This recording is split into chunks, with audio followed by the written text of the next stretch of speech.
Well, League and Challenge League, this is the project brief. To improve, one of the main aims for Cian was to improve participant rates in 11-a-side and small-sided football in Preston. And one of the about the project and the Challenge League was they welcome students and the general public. So it's not just students, it's based, community-based. Everybody's welcome to join the league and play on it. And it's hosted at the UCLan Sports Arena. Some of the barriers that we have came up with and with Cian was that there's tough competition. There's 2 leagues already running, the Bucks and the Get Into League on a Wednesday. And the struggles obtaining and retaining teams was another barrier because of the 2 leagues running, as teams are struggling to play in both leagues. And teams struggling to field enough players. Again, with teams playing on a Wednesday, players are going on that hour to play on a Wednesday and a Thursday. And also, majority of students are in university on a Thursday. So it's finding hard to get players to play. It's hard enough to get 11 players, never mind 18.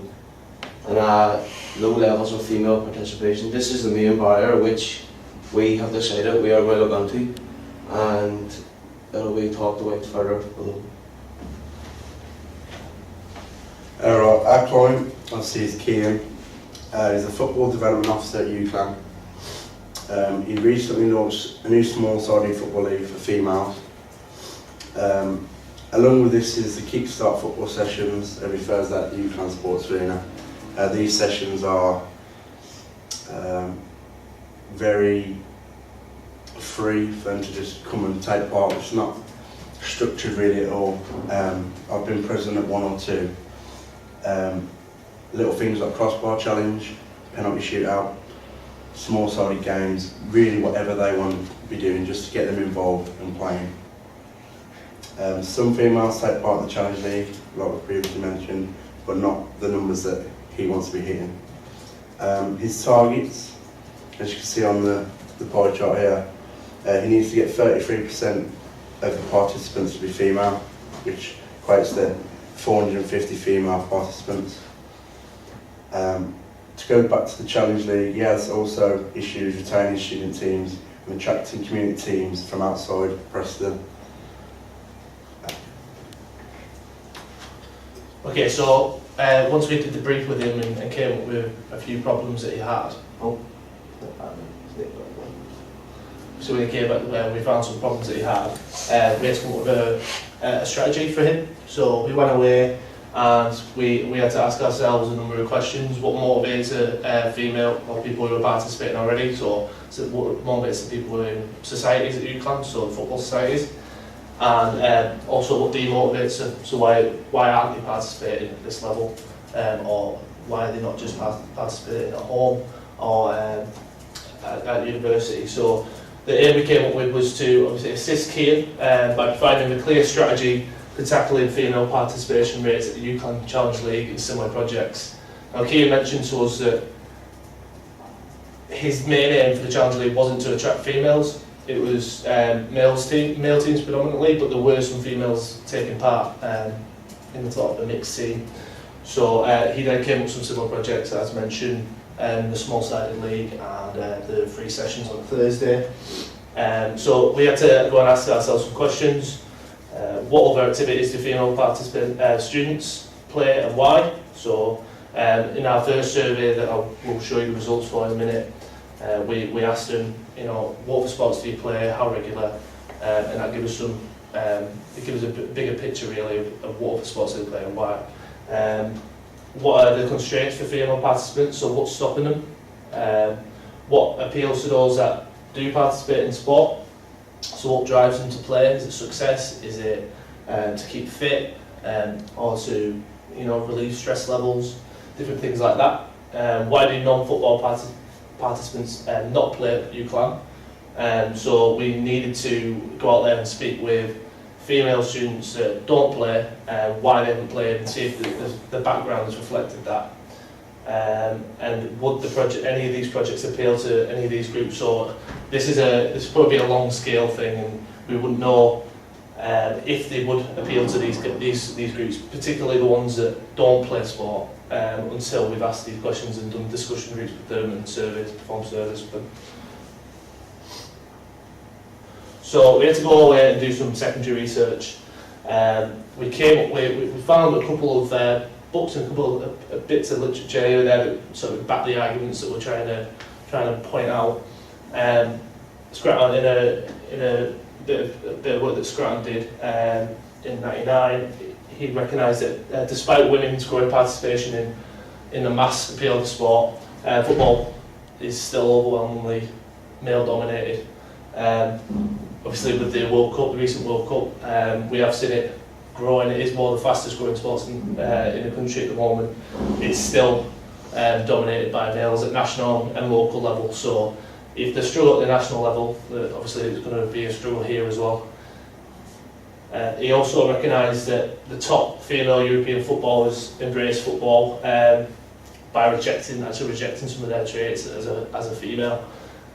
So again, if we're finding it at elite levels, it's likely it's going to affect grassroots. And then I conducted a study back in 2016 which found that only 24% of females were maintaining a stable level of participation in PE between year 11 and year 7. So again, that might obviously reflect why these females aren't playing now. Is it something they're doing wrong in the earlier stages of life? And then a couple of case studies again raised the points in the last slide.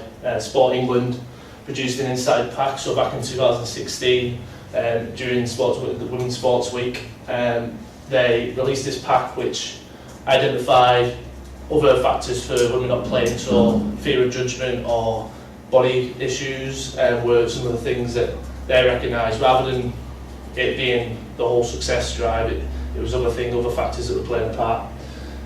This obviously led to other projects as well. So there were projects such as the I Will If You Will scheme that were led before that inset pack was produced. So basically the I Will If You Will scheme, normally speaks in the name really, is they were trying to find what motivates girls to play and how they can motivate girls to play. So was it by bringing a friend, or was it by putting on different projects such as the Us Girls Rocks campaign, which they ran sports events alongside other common interests like beauty therapy and things like that, which might bring girls to it. Rather than saying, come and play and win this trophy, it might be come and play and receive a free voucher for Topshop or something like that. So that they use different ways, different methods to try and attract girls, and this was all put into that insight pack. And then we thought as well that it might be worth doing a bit of research on the small-sided culture in the country as well. So it's been recognised that currently 1.5 million players play small-sided football each week, and that's rose by 100,000 players each week since 2012. After obviously we found some secondary research, we needed to find if the primary research that we was going to conduct would match the theories and how this could help Cian. There's three main methods of researching that we thought we'd use. First was conducting surveys. These were online surveys. They were directed mainly at sports students to start off with. Multiple choice, so nice and simple to complete. Hosting focus groups. These were going to be delivered to some courses that are female dominated, such as nursing, pharmacy, similar courses themselves. Psychology one, yeah.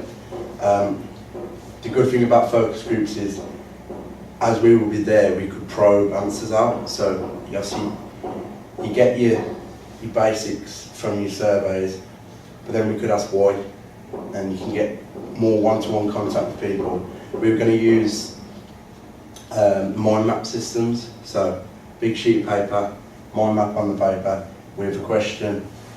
Let them feel free to add if they wish to.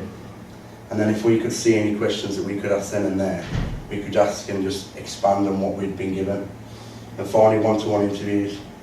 Didn't get round to doing this, but think it could be really beneficial in the future to talk to people such as Cliff, who has done research into small-sided football and why that's more seems to be more popular at the moment, and how we can get parts of small-sided football that people love and use it for the 11-side Challenge League and getting females involved. As the boys have talked about, this is a survey which we conducted to get answers for our strategy, basically. So what appeals to those that do participate in football? As you can see, a high number, with 68% majority voted, that they played just to make friends, basically. And a very interesting result, which we all had decided, was that more than half of females do not play to succeed, which is very interesting, and that 64% majority voted that they do play just to stay fit, and another high number was at 68% majority voted that they play for purely enjoyment. So through these results, it shows and helped us big time with the likes of marketing and stuff, that it's not just for competitive succeed, lift the trophy when you win the league. It's more as females want to make friends, they want to stay fit, and it's just pure enjoyment of football. So these results did really help us, because mainly when you just think of a league, you just think of coming first off in a trophy, everybody happy, success. But with these results, we need to kind of change the league, not just from being competitive and win the league, that they make it more enjoyment, stay fit, and again, just for people to make friends, social aspect. Again, another question, what other activities do female students take part in, and why? This was a question to see what really, basically, what else does females play, and 42% majority voted that they do not prefer playing other sports, which is interesting again, and 37% voted that they strongly agreed. Some of the sports that females did play was netball, basketball, rounders, hockey, rugby, just your normal sports really. But again, it's interesting for us to see, because as I say later on in the recommendations, which these will help us when we're getting the females to participate. Okay, so we then had a look at the constraints for female participants. So one of the first questions we asked was, would they agree that many women don't play because they're too body conscious? So there was a massive fall, 89% voted that they agree with it, with 50% strongly agreeing with that statement. So again, they're aware of that, and they're aware that their friends, they may have friends that want to play because of that, but it's obviously causing them not participating, and it's something that you need to highlight in their sessions to try and raise awareness and attract females in other ways, rather than using, come and win a trophy. It might be come and raise awareness for body issues or something like that. I have female friends that would play but are too scared of being judged. So again, 47% strongly agree with that, and 26% slightly agree with that. And then I feel judged by my friends playing football, and 42% majority disagree with it, and 37% strongly agree with it. So these females obviously playing football each week, so they've obviously got drives to play, and they're obviously not that worried or not aware that there may be people judging them. But again, they don't feel judged personally. With their friends, they may be judged for all sorts of reasons, or they may feel like they're going to be judged. Maybe it's ability, maybe it's their body, or other factors. I have female friends that would like to play but don't feel like they are good enough, so 63% agree with this, with 11% slightly agreeing, 21% voting they disagree with that. So the majority saying, I feel like I've got a friend that might want to play, but she's told me I don't feel like I'll be good enough to go and play in a league, or I'm not good enough to go to these sessions on a Thursday. So there is obviously a big following for that. Football has influenced me from a very young age. 37% majority actually voted that they strongly disagreed with it. That was obviously made up as well. The majority of females voting they slightly disagreed with that statement. And then I have played football for many years of my life. 53% majority voted that they didn't. So again, the background, it might be because of early obviously participating in PE in such year 7 to 11, that might have impacted that. One of the other questions focused on more elite sport for women, so football. I tend to watch a lot of women's elite football. 68% voted that they do not watch a lot of women's elite football, and only 21% voting that they do.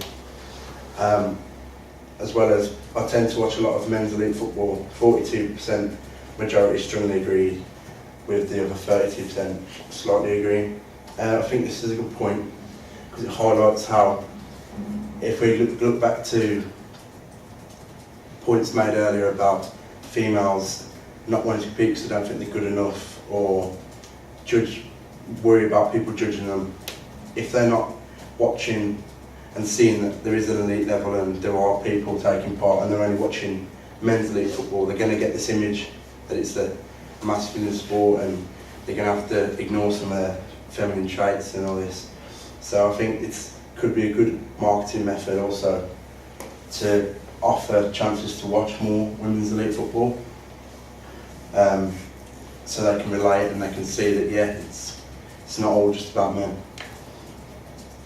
And also I prefer to watch men's elite football because it's more competitive. 68% majority strongly agreed with this. Actually, that also highlights the point that if they're not watching it, then they won't really see and have the urge to go out there and play as other males will. Because obviously watching every week, you want to get involved. Recommendations, well, it's basically what we're trying to do to get girls to join the Challenge League as soon as possible, basically. Make sure that events are marketed correctly. What we've noticed was there has been leaflets passed about the Challenge League, but mainly they're in the sports arena or the sports hall, which girls might not be there, so they're not going to know about it. So what we have decided was, with the leaflets, they pass them about more girls' areas like nursing classes and beauty and hair related, basically. And also with the Facebook and stuff, the girls might not just be interested because they just see sport or football. So try and just invite more girls on it, or make the girls aware more about the Facebook and the Challenge League. Majority of women who participate or want to participate are not motivated by success. Again, as the figures show, more than half of the women aren't really interested in success. So with the leaflets, insert words like fit, enjoyment, friends, just words that the females want to see and hear, instead of, oh, there's a trophy, won the league. Make them more interested and just make them, again, just as the results show, to be fit and make friends. Explores more females during the elite women's football. Again, as the figures show, it is not very popular. So what we could do would be get professional football women in and have a chat with females, because again they'll be able to answer the questions which females will ask. And even we could link in with SU, the bar. They promote and start showing women's football matches, and then as a deal you could watch a women's match and have a meal or even a pint. Again, most females have a friend that wants to play. This could be just refer a friend scheme. You bring a friend along, you play a number of matches, and you can get a voucher for Topshop or Hair Beauty or anything like that. Use different sports in your seasons. Again, as above, it was shown that girls like to play netball and stuff, so even the warm-ups before the Challenge League matches, you could just have a wee quick game of handball and stuff, which again would build the females' confidence before they want to play football, because again it'll just be more beneficial for the woman. So future correspondence, so in the next coming weeks we're holding a discussion group with a group of nursing students, so that will allow us to do the mind mapping techniques and such that Scott mentioned, and that will give us reasons why they don't play. So we know that they don't play now, we've got the results for that, but we now need to know what other factors limit them. The second survey will then be produced from the findings from the discussion group, so what results we get from that will reflect on the questions that we may ask. In them surveys we'll likely ask some other questions we get referring to marketing and social media, and what platforms do they use and why did they use them, what pages did they visit, where did they shop, different things like that, which obviously can benefit the sessions that we'll come up with. So we'd like to do some trial activities based off the secondary research, so from the Us Girl Rocks campaign that they ran with the beauty therapy treatments and stalls running alongside the activities. We'd like to trial that and see if it works at a HAFE level. And then this will just be a repeat cycle. So every time we test an activity, receive the feedback, and then go out and perform discussion groups with them groups of girls, and try going to other course groups as well. So we go into the nursing students, we may then go and visit the psychology students. There was quite a few girls who responded on them surveys that did business studies, some computing degrees, different things like that. So this will be obviously a long-term plan, and it should give us more data to go with quantitative and qualitative data that we can use to give further direction for Cian.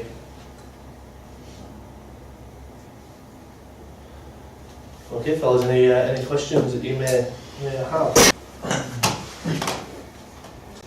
Well, one of the things you looked around and there was quite a few questions on was something like the body consciousness of women and the judgment from sort of people who are going to be there, so coaches and players, things like that. Is there any sort of aspects you've looked at to sort of combat that side of the game? Because if they're not coming because they feel that they'll be judged, how can you stop that?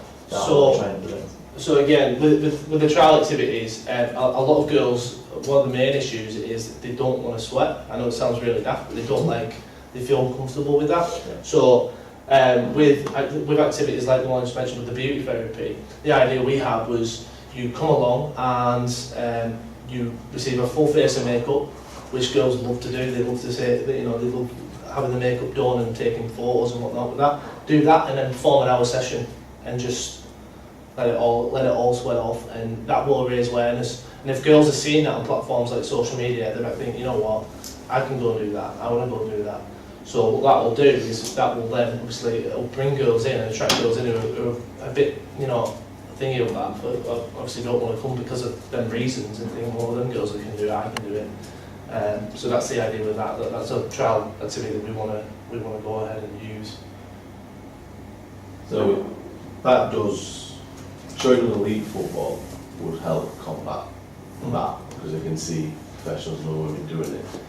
But if one of the main problems was we don't want success, but we're not participating for success, you're showing them elite football the best way around that. Because all they're going to see is watching, say if you watch the Women's World Cup, all you're going to see is success, or even if it's not England, you're going to see other teams' success. So I see what you mean. So I think with the idea with elite football is it's not necessarily trying to drive them to succeed or wanting them to go into football to succeed, because they'll be aware of their own ability. But what it will do is it will inspire them in some way, and they're seeing these girls playing at this level of football, and it'll just close the gap really, because it's not commercialised. It's not commercialised as well as male football, and perhaps it never will be. But what it'll do is if you bring in some AFC foul footballers to some of your sessions, and they might see that, and it might push them. They might push them to want to succeed, and it might become a motivator for them. Promoting the elite football and shooting girls, like some girls might not have ever watched no football match, and them shooting watching elite women and professional football talking about elite women, it might just change their opinion completely and go, I want to succeed in football. I want to be that girl there, that girl's my role model, I want to be her. So it could work both ways. Is there anything we looked into, mentioned about obviously girls, majority not participated in football, which is a good 42% or something like that, and participated in football for a lot of years. Is there anything we looked at for coaching wise, or what sort of strategy we bring in for that to sort of get more girls to participate and feel like they can progress as a footballer or progress as an athlete, rather than just go have a bit of fun, not learn anything and then go home? Was there anything we brought in for that? I think with the coaching point, coaching in the UK in a way is at a massive low compared to other European countries. Female football, female coaches is a real record low. But the point of using, rather than coming for fun and whatnot and wanting to progress down the route, I think this is looking at the short-term plan.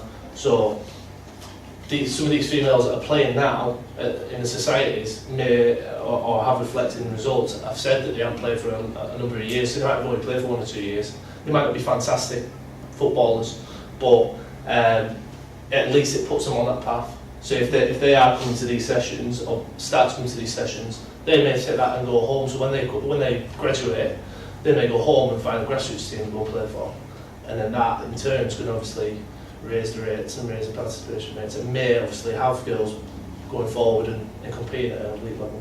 So in your focus groups, what you're going to do is that you're going to ask the questions of if they have participated, why are they now not?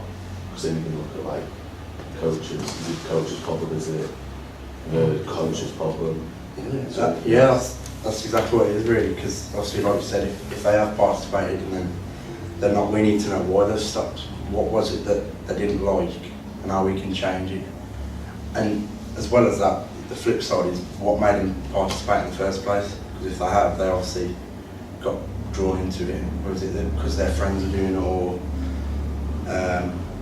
there might have been external incentives, like we mentioned, voucher or something. There could have been anything, and if we can find out some key points, then we can use that to get them back in. But yeah, like you said, the focus groups will be asking, if you did, why aren't you anymore? They might have, again, they might have lived in a disadvantaged area in England where grassroots football for females isn't great.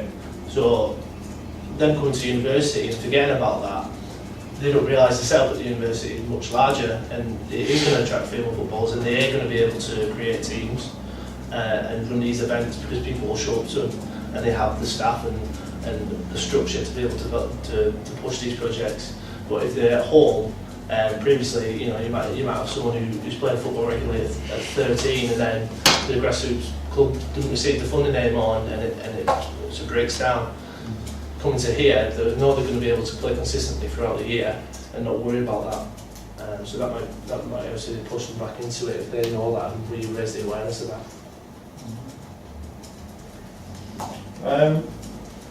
One of the other points I wanted to make, the surveys said the majority of the people who answered them were sports students already, or people who are participating in sports such as female footballers, rugby players, whatever they were. Why did we decide to do that instead of going for a more general population? I think they'll reflect in the second survey. So the second survey is for the general public, or the general female population at the university.